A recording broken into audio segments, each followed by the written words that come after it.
Assalamualaikum warahmatullahi wabarakatuh. Selamat siang kepada rekan-rekan yang ada di seluruh penjuru tanah air, terutama kepada para penonton YouTube Abi yang berbahagia pada hari ini. Seperti biasa, pada hari ini Abi ingin membawakan sebuah pengenalan keuangan syariah yang mungkin banyak orang yang belum memahami tentang keuangan syariah itu seperti apa. Kami dari Sun Life Syariah, tepatnya di emisi Sun Life Syariah Naura Asfar, akan memberikan sedikit terkait tentang pengenalan syariah. Seperti biasa, kita akan melakukan perkenalan terlebih dahulu. Siapakah Abi? Nama lengkap Abi adalah Virgianto Budi Prabowo, tapi bisa teman-teman panggil sebagai Abi Virgi. Oke. Kemudian sehari-harinya Abi sebagai Senior Agency Manager di Sun Life Syariah Naura Asfar yang berdomisili di Sidoarjo dengan wilayah kerja di Jawa Timur, Sidoarjo khususnya Surabaya, Gresik, kemudian Bali dan Lombok. Kebetulan kantor pusat kami Sun Life Syariah Naura Asfar berada di Kota Denpasar, Bali. HP dan WA kami adalah 0821 40 633 218. Silakan kontak ke kami karena HP dan WA ini aktif selama 24 jam. Kemudian Facebook, Instagram, LinkedIn, dan YouTube juga tersedia dengan nama yang sama, yaitu Virgianto Budi Prabowo, termasuk juga email di virgiantoprabowo@gmail.com. Pada acara hari ini tentu saja karena ini acara Zoom, maka marilah kita hadir tepat waktu, mengikuti acara hingga usai, kemudian membuka video Zoom, berpakaian rapi sopan, kemudian menggunakan nama pribadi di Zoom, tidak menggunakan nama handphone atau gadget lainnya. Aktif dan semangat, tentu saja konsentrasi dan fokus dibutuhkan untuk acara hari ini, dan ada juga hadiah utama berupa warisan 100 juta dan hadiah berupa voucher bursa dan merchandise. Tentunya kawan-kawan semua penasaran kan dengan hadiah utama warisan 100 juta? Oleh sebab itu, mari ikuti acara ini hingga usai. Inilah hadiah utama dari Sun Life Financial Syariah, uang warisan 100 juta akan kita berikan kepada peserta terbaik yang akan kita pilih dari sesi pertama hingga sesi terakhir. Kemudian sebelum kita mulai, marilah kita berdoa terlebih dahulu, doa untuk memohon ilmu yang bermanfaat. Bismillahirrahmanirrahim. Ya Allah, berikanlah kemanfaatan ilmu untukku apa yang telah Engkau ajarkan kepadaku, dan ajarkanlah aku ilmu yang dapat memberi manfaat bagiku, serta tambahkanlah ilmu untukku. Segala puji bagi Allah dalam setiap keadaan, dan saya berlindung kepadamu dari siksa api neraka. Kemudian doa selanjutnya adalah doa dari Nabi Musa. Bismillahirrahmanirrahim. Rabbi shrah li sadri wa yassir li amri wa hlul 'uqdatam min lisani yafqahu qawli. Artinya, ya Tuhanku, lapangkanlah untukku dadaku dan mudahkanlah untukku urusanku, dan lepaskanlah kekakuan dari lidahku supaya mereka mengerti perkataanku. Sebelum kita mulai, marilah kita mengosongkan gelas dan pikiran, karena dalam screen atau gambar di depan Anda ada 4 penerima hidayah. Yang pertama adalah tipe gelas yang tertelungkup. Kita bisa lihat gelas ini tertelungkup sehingga air atau hidayah tidak pernah bisa masuk ke dalam gelas ini. Yang kedua adalah tipe gelas bocor. Hidayah akan masuk kepada orang tetapi dia tidak mau mengamalkannya. Dia hanya mau mendengar tetapi tidak mau mengamalkan ilmunya. Yang ketiga adalah tipe gelas yang penuh berisi. Tidak menerima hidayah secara menyeluruh karena yang bersangkutan sombong, karena sudah terlalu penuh gelasnya. Yang terakhir adalah tipe gelas kosong. Marilah kita coba mengosongkan gelas seperti tipe yang keempat. Di sini kita akan mudah menerima hidayah, sadar, dan taubat. Bismillah. Kalau kita bicara mengenai Jawa misalnya, tentu saja tidak terlepas dari kondisi data jumlah Muslim di Indonesia. Berdasarkan sumber bps.go.id, sampai saat ini jumlah penduduk Indonesia kurang lebih sekitar 230 juta something. Di mana di dalamnya dari angka 230 juta tersebut ada sekitar 207 something juta itu yang beragama Muslim. Jadi kalau dikalkulasi ada sekitar 87%, sisanya 12,8%. Artinya dengan jumlah potensi penduduk yang luar biasa ini, 207 juta dengan 87% komposisinya, tentu saja kita akan membagi mereka dalam beberapa tipe. Berikut adalah 4 tipe daripada Indonesia Muslim. Tipe ini kita bagi menjadi 4 berdasarkan faktor duniawi dan akhirat. Duniawi kita sebut sebagai fungsional dan emotional value. Kemudian kalau akhirat kita sebut sebagai spiritual value. Kita bikin kategori pertama adalah kategori yang dunianya rendah dan akhiratnya rendah. Itu adalah tipe yang apatis. Ada sekitar 27% yang tipe apatis dan mereka selalu mengatakan, emang gua pikirin. Kemudian ada tipe rasionalis, ada sekitar 29%, di mana rasionalis ini adalah dunianya tinggi, tetapi spiritual atau akhiratnya rendah. Dia akan selalu berkata, gue dapat apa? Sementara ada lagi yang tipenya konformis. Dari sisi akhirat dia sangat tinggi, spiritual value-nya tinggi, tetapi dari sisi dunia dia sangat rendah. Di mana functional emotional value-nya rendah. Konformis ini akan selalu mengatakan pokoknya harus Islam. Ada sekitar 21% yang tergolong dalam kelompok konformis. Selanjutnya adalah tipe universalis. Tipe universalis ini adalah tipe di mana Islami itu lebih penting. Ada tingkat duniawi yang tinggi dan tingkat akhirat atau spiritual value yang tinggi juga. Universalis ini selalu mengatakan Islam itu lebih penting dan alhamdulillah angkanya 23%. Ternyata 4 wajah Indonesia Muslim ini angkanya tidak jauh berbeda, komposisinya dari 29, 23, 21, dan 27%. Ada 4 tipe yaitu apatis, rasionalis, universalis, dan konformis. Kemudian kita beranjak bahwa ternyata di kelas menengah Muslim terjadi lonjakan Muslim market dan perlu kita kenali perubahannya, pahami perilakunya dan petakan strateginya. Karena kebangkitan dari Muslim market ini kita bisa lihat di mana-mana sudah banyak pasar-pasar yang berkembang, misalnya adalah hijab fashion, ada umroh, ada halal food, pasar tentang kosmetik halal, ada pasar tentang bank syariah, insurance syariah atau investasi syariah, ada juga hotel syariah, buku-buku musik dan movie syariah atau Islamik yang bersifat parenting dan kebiasaan sedekah dan zakat. Ini adalah kebangkitan daripada Muslim market dan kebetulan melanda di kelas menengah Indonesia saat ini.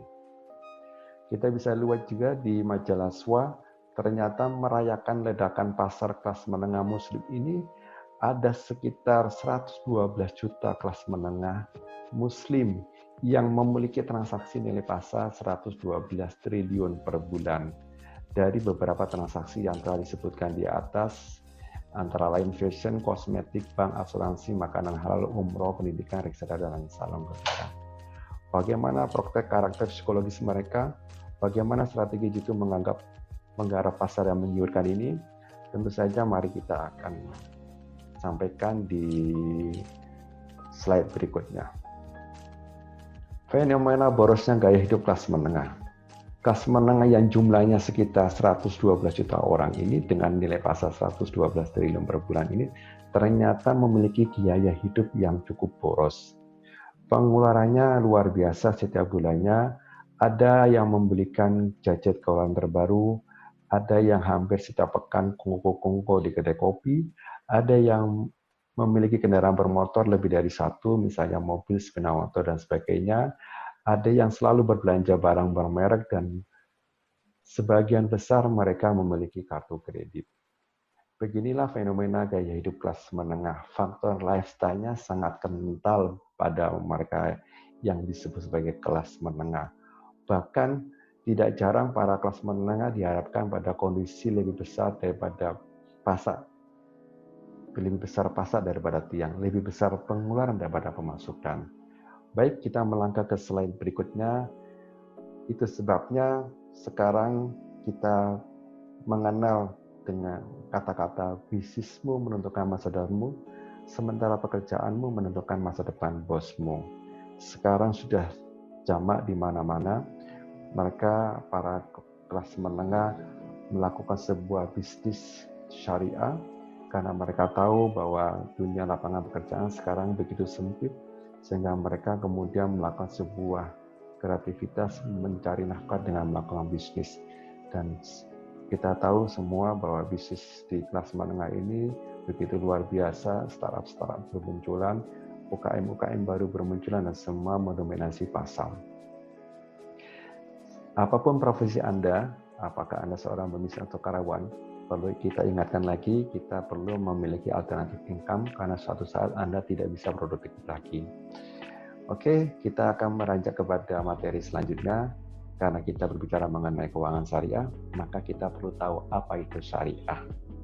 Di sini disebutkan bahwa dalam kandungan Islam, kita tahu bahwa Islam memiliki beberapa kandungan. Yang pertama terkait dengan akidah. Kalau kita bicara akidah, setiap sebagai kandungan dasar, kandungan ajaran Islam memiliki 3 hal. Yang pertama, akidah, syariah, dan akhlak. Akidah ini mengajarkan mengenai belief atau keyakinan. Sehingga di dalam akidah, kita akan mengenal pembagian ada iman, ada kafir, ada munafik, ada murtad, dan musyrik. Syariah mengajarkan tentang hubungan manusia dengan Tuhannya, mengatur hubungan manusia dengan manusia atau sesama manusia, dan mengatur hubungan manusia dengan alam semesta. Sehingga kita mendapatkan pembagian hukum. Yang pertama adalah hukum wajib, ada hukum sunnah, hukum mubah atau halal, hukum makruh, dan hukum haram. Selanjutnya, akhlak mengajarkan mengenai moral, dan di dalamnya kita bisa melihat ada pembagian ihsan, aksan, dan istihsan. Selanjutnya, kita perjelas bahwa yang dimaksud dengan syariah adalah peraturan atau undang-undang yang diturunkan oleh Allah Subhanahu wa taala untuk mengatur hubungan manusia dengan Tuhannya, hubungan manusia sesama manusia, dan hubungan manusia dengan alam semesta. Sehingga dengan demikian kita bisa tahu bahwa dasar syariah itu mempunyai sumber hukum ada 4. Yang pertama adalah Al-Quran, kedua sunnah atau hadis, ketiga ijma, dan yang keempat adalah qiyas. Kesemuanya ini, sumber Al-Quran, sunnah, hadis, ijma, dan qiyas ini bermuara atau berujung kepada kebahagiaan dunia dan akhirat.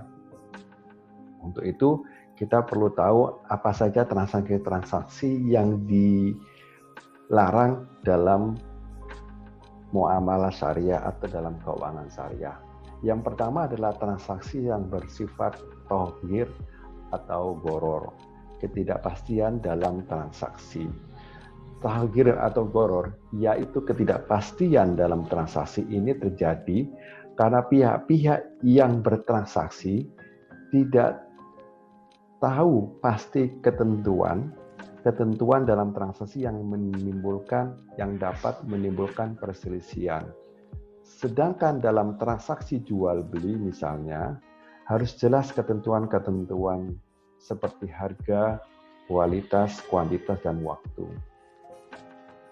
Penyerahan objek atau barang, misalnya mentransaksi barang yang belum tentu jelas kualitasnya, seperti jual beli ijon, yaitu menjual hasil pertanian yang belum dipanen. Oke. Jadi ini adalah arti dari taghir dan gharar. Sementara itu, Riba secara bahasa bermakna tambahan. Dalam fikih muamalah artinya tambahan yang diharamkan yang dapat muncul akibat hutang atau pertukaran. Dalam riba ini sendiri kita tahu ada 3 macam riba. Yang pertama adalah riba fadl, yaitu kelebihan pinjaman yang dibayar dalam segala jenis berbentuk pembayaran tambahan oleh peminjam kepada kreditur dalam bentuk penukaran barang yang jenisnya sama. Misalnya, beras dibayar dengan beras, emas dengan emas. Riba yang kedua adalah riba nasiyah, tambahan yang dikenakan oleh pemberi pinjaman kepada peminjam yang tidak bisa membayar pinjamannya pada waktu yang telah ditentukan. Biasanya semakin lama keterlambatan akan semakin besar tambahan yang dikenakan. Misalnya bunga pinjaman. Riba yang ketiga adalah riba jahiliyah. Adalah tambahan yang dikenakan yang sifatnya tabaru atau non-komersial. Misalnya meminjamkan uang untuk menolong, namun pada saat menagih meminta tambahan. Riba ini sendiri banyak terjadi di lembaga keuangan yang disebut dengan sistem bunga. Untuk itu kalau kita bicara mengenai sistem bunga di dalam konvensional, ada perbedaan antara sistem bunga dengan bagi hasil yang ada di konvensional. Berikut adalah perbedaannya. Perbedaan sistem bunga dan bagi hasil pada syariah bisa kita lihat. Yang pertama, bunga ditentukan atau dibuat pada saat akad dengan asumsi harus selalu untung. Sementara bagi hasil, penentuan besarnya dibuat dengan berpedoman pada kemungkinan untung dan rugi. Yang kedua, besarnya persentase bunga berdasarkan pada jumlah yang dipinjam. Sementara bagi hasil, besarnya rasio bagi hasil berdasarkan jumlah keuntungan yang diperoleh. Selanjutnya, pembayaran bunga tetap seperti yang dijanjikan tanpa pertimbangan apakah proyek yang dijalankan oleh pihak nasabah untung atau rugi. Sementara bagi hasil tergantung kepada keuntungan proyek yang dijalankan. Bila usaha merugi, kerugiannya ditanggung bersama. Yang terakhir, jumlah pembayaran bunga tidak meningkat sekalipun jumlah keuntungannya berlipat. Sementara bagi hasil, jumlah pembagian laba meningkat sesuai dengan peningkatan jumlah pendapatan. Setelah kita belajar tentang gharar dan riba, sekarang ada satu lagi yang namanya mayasir. Apa itu mayasir?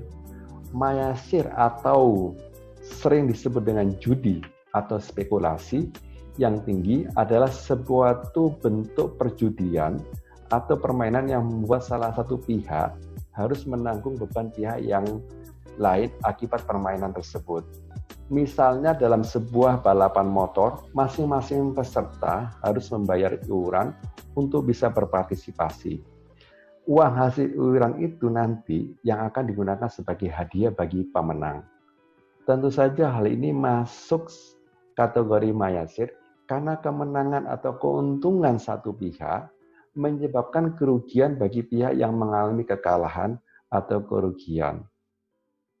Jadi inilah 3 konsep yang menjadi larangan di dalam transaksi syariah. Yang pertama adalah mayasir, yang kedua adalah gharar, yang ketiga adalah riba. Sehingga kita biasa menyingkatnya menjadi sebuah kata maghrib. Setelah itu pertanyaannya, kenapa kita harus memilih asuransi syariah? Setelah kita paham mengenai syariah, apa itu syariah? Kemudian sekarang pertanyaannya adalah, kenapa kita harus memilih asuransi syariah? Sebenarnya apa sih itu yang namanya asuransi syariah? Apa definisi asuransi syariah? Sebelum kita membahas tentang definisi asuransi syariah, mungkin perlu baiknya kita mengenal dan memahami terlebih dahulu arti atau dasar dari keuangan syariah itu sendiri. Keuangan syariah itu sendiri ada beberapa dasarnya. Yang pertama, berhubungan dengan perencanaan keuangan yang islami. Termuat jelas di Quran surat Al-Hasr ayat 18 yang berbunyi Bismillahirrahmanirrahim. Ya ayyuhalladzina amanu taqullaha wattandur nafsum ma qaddamat lighadin wattaqullah innallaha khasirum bima ta'malun. Artinya, hai orang-orang yang beriman, bertakwalah kepada Allah dan hendaklah setiap diri memperhatikan apa yang telah diperbuatnya untuk hari esok, masa depan atau akhirat, dan bertakwalah kepada Allah, sesungguhnya Allah Maha mengetahui apa yang kamu kerjakan. Selanjutnya, konsep tolong-menolong dalam Al-Quran. Ini adalah dasar keuangan syariah yang selanjutnya. Termuat jelas di surat Quran Al-Maidah ayat 2 yang artinya, dan tolong menolong kamu dalam mengerjakan kebaikan dan takwa, dan jangan tolong menolong dalam berbuat dosa dan pelanggaran. Dan bertakwalah kamu kepada Allah, sesungguhnya Allah amat berat siksanya. Selanjutnya dasar keuangan syariah yang ketiga adalah konsep asuransi dalam Al-Quran. Termuat jelas di Quran surat An-Nisa yang artinya dan hendaklah takut kepada Allah orang-orang yang seandainya meninggalkan di belakang mereka anak-anak yang lemah, yang mereka khawatir terhadap kesejahteraan mereka. Oleh sebab itu, hendaklah mereka bertakwa kepada Allah dan hendaklah mereka mengucapkan perkataan yang benar. Quran surat An-Nisa ayat 9.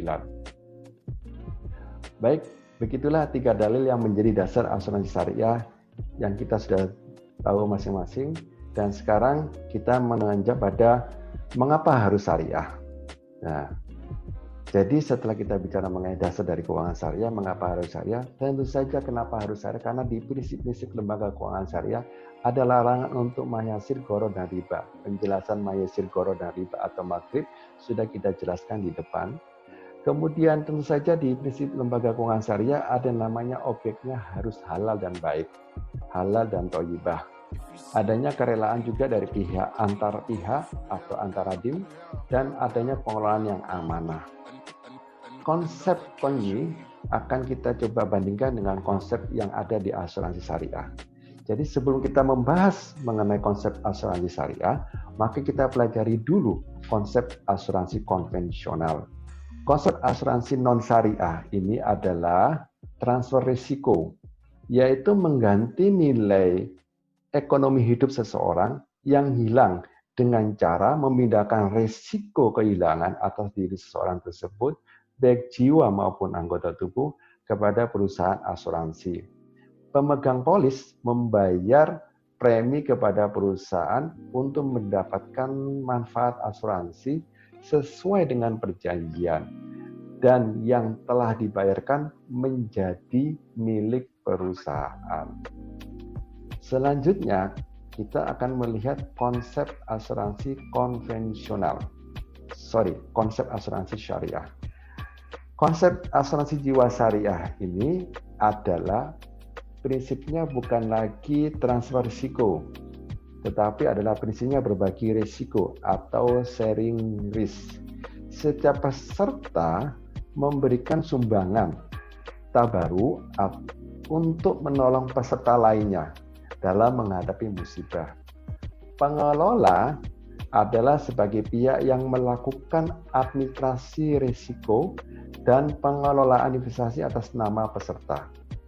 Jadi asuransi syariah ini menganut prinsip berbagi risiko, di mana dananya dikumpulkan dalam dana tabaru dan saling menanggung antar peserta, di mana ada akad wakalah bil ujroh yang disampaikan kepada pengelola asuransi sebagai operator.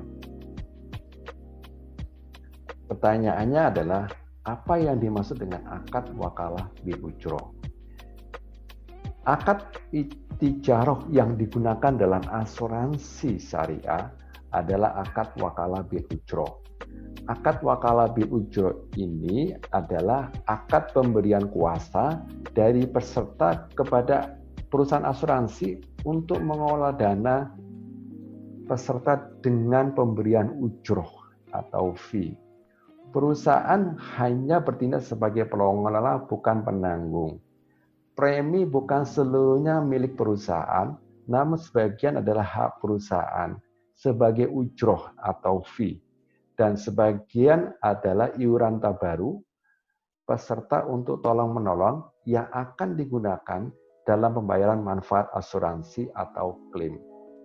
Ada pemisahan pencatatan kekayaan antara pengelola dengan dana peserta. Itulah kemudian prinsip-prinsip dalam asuransi syariah. Kita bisa lihat ada beberapa prinsip dasar dari asuransi syariah, sehingga mengapa kita memilih asuransi syariah? Tadi sudah dijelaskan apa itu syariah, yang menghindari maghrib, gharar, dan mayasir, dan beberapa penjelasan lainnya. Dan inilah prinsip-prinsip yang menjadi dasar asuransi syariah. Yang pertama, adanya kesepakatan tolong-menolong atau ta'awun, saling menanggung atau takaful di antara peserta, adanya kontribusi peserta ke dana tabaru, kemudian perusahaan bertindak sebagai pengelola dana tabaru. Selanjutnya dipenuhinya prinsip keadilan, dapat dipercaya, keseimbangan, tawazun, kemaslahatan atau maslahah, dan keuniversalan atau syumul. Dan yang terakhir, tidak mengandung hal-hal yang diharamkan, ketidakpastian atau kejelasan, gharar, perjudian, mayasir, bunga, riba, penganiayaan, zulum, suap, riswah, maksiat, dan objek haram. Itu sebabnya Profesor Dr. Kiai Haji Didin Hafizuddin, MSc, yaitu Guru Besar IBB dan Ketua Umum Badan Zakat Nasional, mengatakan bahwa asuransi bukan melawan takdir. Asuransi justru percaya kepada takdir. Diperkuat oleh ucapan dari almarhum Ustadz Jeffrey Al-Bukhari atau UJ, sebenarnya yang diasuransikan bukanlah jiwa kita, karena jiwa kita tidak dapat diasuransikan. Allah hanya memberi kita satu jiwa, tapi yang diasuransikan adalah keuangan kita. Merencanakan masa depan itu adalah menyempurnakan bentuk ikhtiar dan usaha kita kepada Allah, bukan menolak takdir. Jadi ada persamaan antara ucapan daripada Profesor Dr. Kiai Haji Didin Hafizuddin bahwa asuransi justru percaya kepada takdir, sementara almarhum Ustadz Jeffrey Al-Bukhari mengatakan bahwa asuransi bukan menolak takdir, tetapi adalah bentuk ikhtiar dan usaha kita kepada Allah.